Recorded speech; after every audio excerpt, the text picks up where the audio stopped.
제목으로 은혜를 나누겠습니다. 우리는 인생을 살아가는 동안 갖가지 어려움을 만나게 됩니다. 하지만 어떠한 어려움을 당해도 넉넉히 마음에 평안을 가지고 심하거나 절망해서는 안 됩니다. 하나님 아버지께 나아가 그의 도우심을 구하면 하나님께서 우리의 기도를 들으시고 기꺼이 응답하여 주십니다. 예수님께서는 항상 기도하고 낙심하지 말아야 할 일을 비유로 말씀을 해 주셨습니다. 예수님이 말씀하신 비유에는 두 사람이 등장하는데 그 한 사람은 과부입니다. 과부는 당시 사회에서 절대적인 약자였습니다.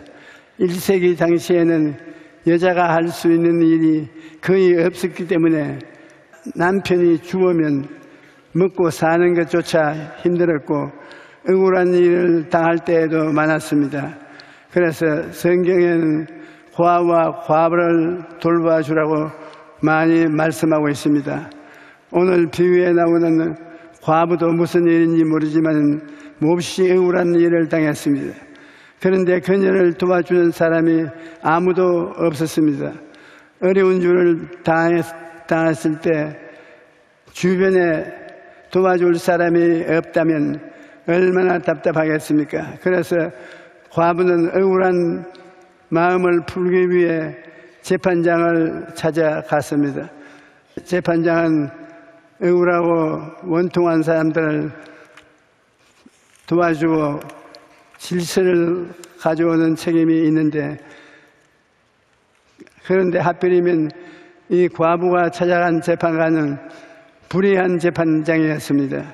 하나님께서는 하나님을 사랑하고 이웃을 사랑하리라고 하셨는데 이 재판장은 하나님도 두려워하지 아니하고 사람도 무시하는 최악의 재판장이었던 것입니다. 이런 사람이 힘없고 가난하고 자기와 아무 관련도 없는 과부를 도와줄 리가 없습니다. 그는 과부의 간청에 아무런 관심도 갖고 있지 않았습니다. 그런데 문제는 과부가 매일 찾아온다는 것입니다. 낮이고 밤이고 매일 찾아와서 번거롭게 하니 견딜 수가 없습니다. 어느 날 재판관은 빨리 들어줘야지, 그렇지 않았다가는 내가 달달 벗겨서 죽겠구나, 그런 생각이 들었습니다. 그래서 과부를 불쌍히 여겨서가 아니라 너무나 귀찮아서 마지못해 요청에 들어주기로 결정했던 것입니다. 예수님께서 이 비유를 통해 가르치고자 하셨던 것은 항상 기도하고 낙심하지 말아야 할 것이라는 것입니다. 우리 인생의 어떤 문제를 만나든지 하나님께 기도로 맡기고 낙심하지 말아야 합니다. 고린도후서 4장 8절에 우리가 사방으로 우겨 삼을 당하여도 쌓이지 아니하고 답답한 일을 당하여도 낙심하지 아니한다고 말했습니다. 사무엘상을 보면 한나라는 여인이 나옵니다. 한나는 결혼 후 아이가 없어서 버는나의 멸시를 많이 받았습니다. 그 남편이 다른 여자 버는나를 첩으로 들었기 때문입니다. 그때 한나는 첩인 버는나와 싸우지 않고 하나님께 기도했습니다. 버는나는 싸운다고 해도 달라지는 것이 아무것도 없을 것입니다. 한나는 누가 자신의 문제를 해결해 줄 수 있는지 잘 알고 있었습니다. 그래서 하나님께 기도했고 기도의 응답하여 위대한 선지자 사무엘을 낳게 됐습니다. 야훼께서 기도 응답을 주는 것이 당연한 일입니다. 다윗도 사울과 싸우지 않고 하나님께 기도했습니다. 다윗은 자기가 죽이려고 사울 때문에 많은 고통을 당했습니다. 그런데 다윗은 사울을 죽일 수 있는 기회가 여러 번 있었지만 그를 죽이지 않았습니다. 오히려 다윗은 답답한 일을 당하고 위기를 만날 때마다 하나님께 기도했습니다. 그 결과 하나님께서 친히 그를 높여주셨고 다윗은 그 감동을 이렇게 고백합니다. 야훼께서 다윗을 모든 원수의 손과 사울의 손에서 구원하신 그날에 다윗이 이 노래의 말씀으로 야훼께 아뢰어 이르되 야훼는 나의 반석이시요 나의 요새시요 나를 위하여 나를 건지시는 자시요 내가 피할 나의 반석의 하나님이시요 나의 방패시요 나의 구원의 뿌리시요 나의 높은 망대시요 그에게 피할 나라의 피난처시요 나의 구원자시라 나를 폭력에서 구원하셨도다.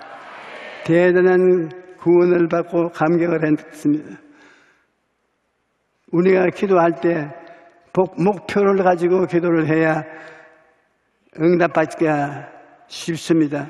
낙심하지 않기 위해서는 분명한 목표를 가지고 기도해야 합니다.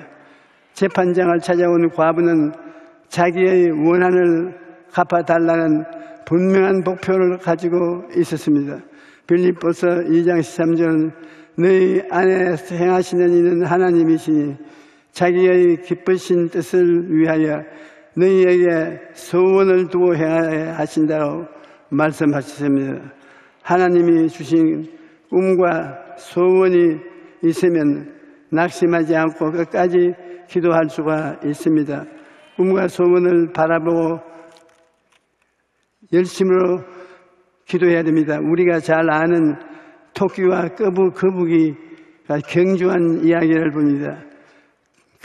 거북은 산 꼭대기에 세워놓은 깃발을 바라보고 꾸준히 올라갔고 토끼는 열심히 뛰다가 도중에 교만해서 잠이 들어버리고 말았습니다. 아무리 열심히 뛰어도 도중에 그만두면 아무것도 이룰 수가 없습니다. 목표를 바라보고 끝까지 기도해야 하는 것입니다. 기도도 분명한 목표를 가지고 끝까지 기도해야 됩니다. 또 사람들은 기도가 즉시 응답되지 않으면 낙심을 합니다. 그런데 모소라는 대나무는 심은 후 5년 동안은 별다른 변화를 보이지 않습니다. 하지만 5년이 지나면 하루에 한 자씩 자라서 6주 만에 15m 이상 자란다고 합니다. 기도할 때에도 하루 이틀 기도해서 달라지는 게 없다고 도중에 포기해서는 안 됩니다. 끝까지 기도하면 때가 되었을 때 하나님이 이루어 주시는 것입니다. 하나님이 인하심을 우리 눈에 보이지 않는 때가 많습니다. 한겨울에는 나무도 죽은 것처럼 보이고 논밭에는 아무것도 없는 것처럼 보입니다. 하지만 보이지 않는다고 해서 아무 일도 일어나지 않는 것은 아닙니다. 보이지 않는 나무 줄기와 보이지 않는 땅 속에서 생명이 자라고 있는 것입니다. 그러다가 봄이 되면 나무 줄기에서 땅 속에서 파란색이 돋아오르고 생명이 나타나는 것입니다. 기도도 마찬가지입니다. 우리 눈에 당장 보이는 변화가 없다고 해서 아무 일도 일어나지 않는 것이 아닙니다. 우리 눈에는 보이지 않지만 하나님께서 우리의 기도를 들으시고 보이지 않게 역사하고 계신 것입니다. 간절히 부르짖어 기도해야 되는 겁니다. 마태복음 7장 7절로 8절에 구하라 그리하면 너희에게 주실 것이요 찾으라 그리하면 찾을 것이요 문을 두드리라 그리하면 너희에게 열릴 것이니 구하는 이마다 받을 것이요 찾는 이가 찾아낼 것이 두드리는 자에게 열릴 것이니라. 마태복음 7장 11절은 너희가 악한 자라도 좋은 것으로 자식에게 줄 줄 알거든 하물며 하늘에 계신 너희 아버지께서 구하는 자에게 좋은 것으로 주지 않겠느냐. 부르짖어 기도하라는 것은 간절히 기도하라는 것입니다. 우리 한국 사람들 모여서 기도할 때 주여 주여 주여 세 번 부르짖어 기도하는데 제일 처음에 서양 사람들이 굉장히 야하게 느끼고 손가락질 하더라고요. 그런데 요사이는 기도할 때 세 번 주여 부르고 기도하자. 그럼 하나님이 내 귀를 열어주신다. 내보고도 여러분 무섭디다.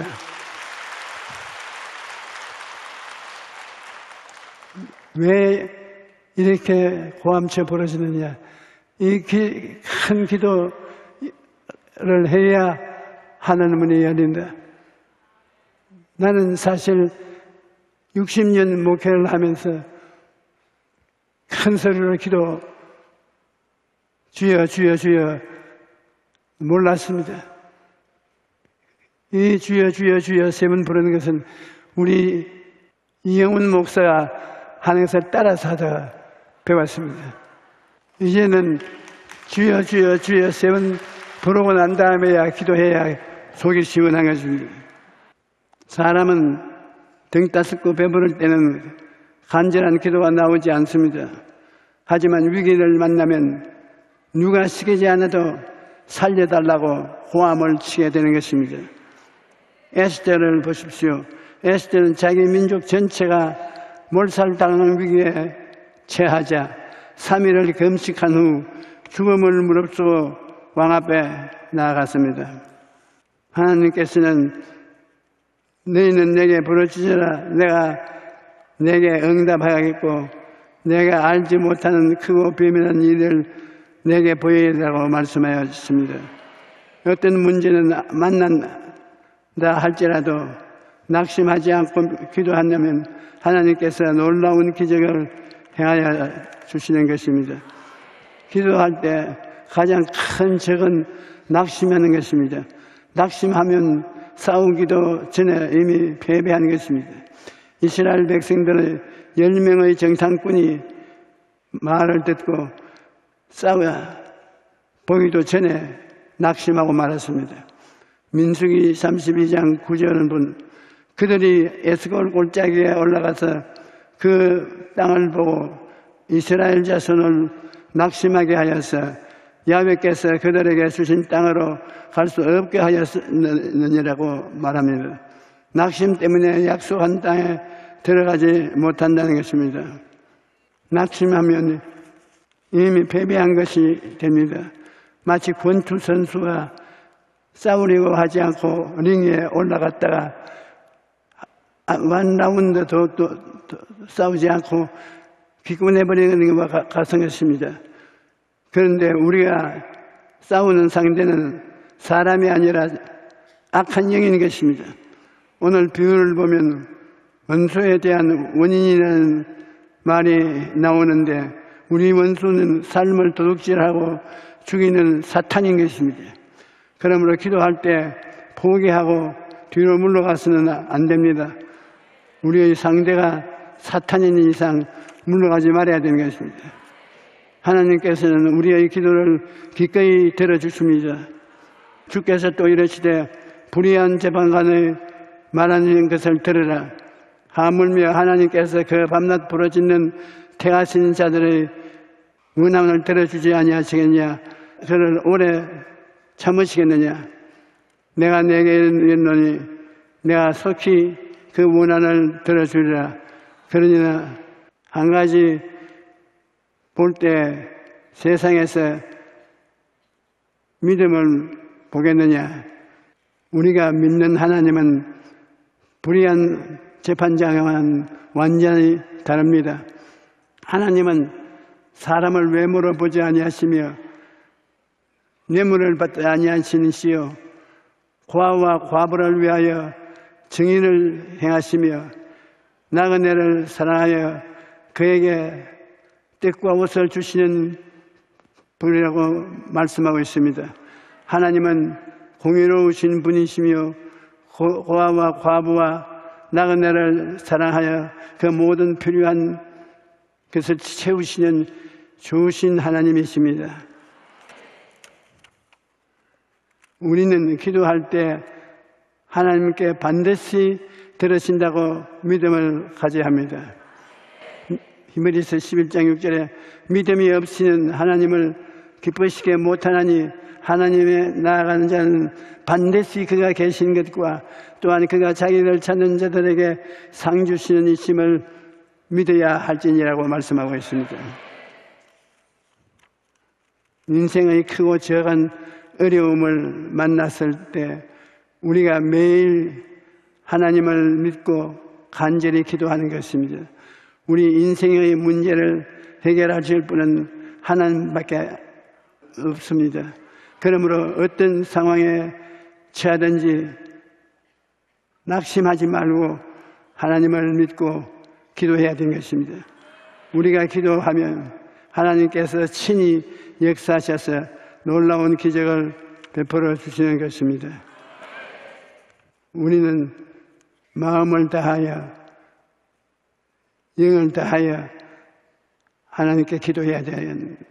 많은 일에 대해서 저는 기도해 봤습니다만 기도 응답이 언제 오느냐, 가슴이 한없이 평안해지고 뜨거워지고 하나님이 영혼 속에 들어오신 것을 느낄 수가 있습니다.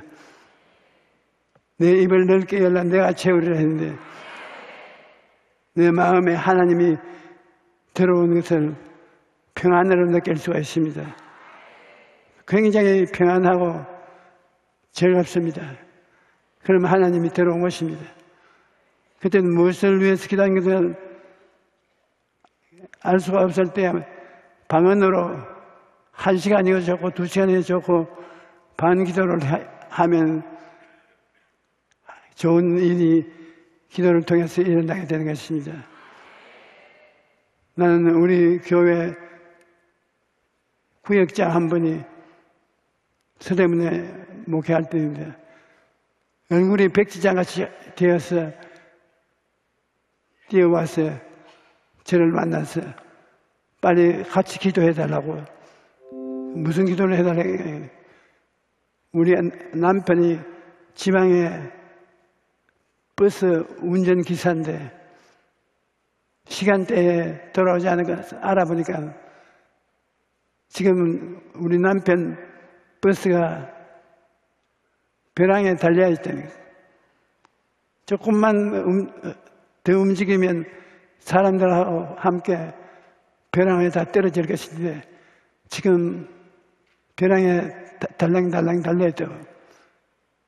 빨리 살려달라고. 그러니까 저도 그 말 듣고 나니까 하나님이 달랑달랑 달린 버스 살려주십시오. 우습기도 하고 어렵기도 하고 기도하기가 어려워서 하나님 이 상황을 방언으로 기도할 테니까 들어주십시오 하고서 그 부인하고 열심으로 방언 기도를 했습니다. 1시간, 2시간 고함을 쳐서 방언 기도를 하니 방언이 환해지고 마음이 평안이 되었습니다. 그러자 연락이 왔습니다. 이런 기적은 그 지역의 사회에서는 본 적이 없는데 앞 바퀴 2개가 바위에 걸려가지고 둥글지 아니하고 살아났다는 것입니다.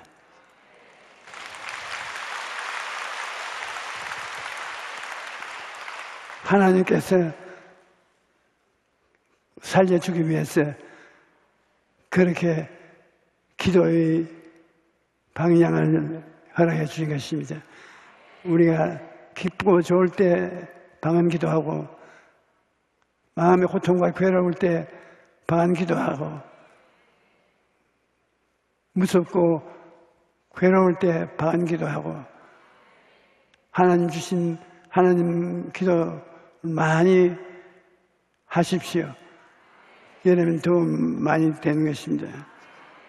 큰 밭 바다의 파도가 칠 때 우리는 기도와 이것을 이길 수 있는 것입니다.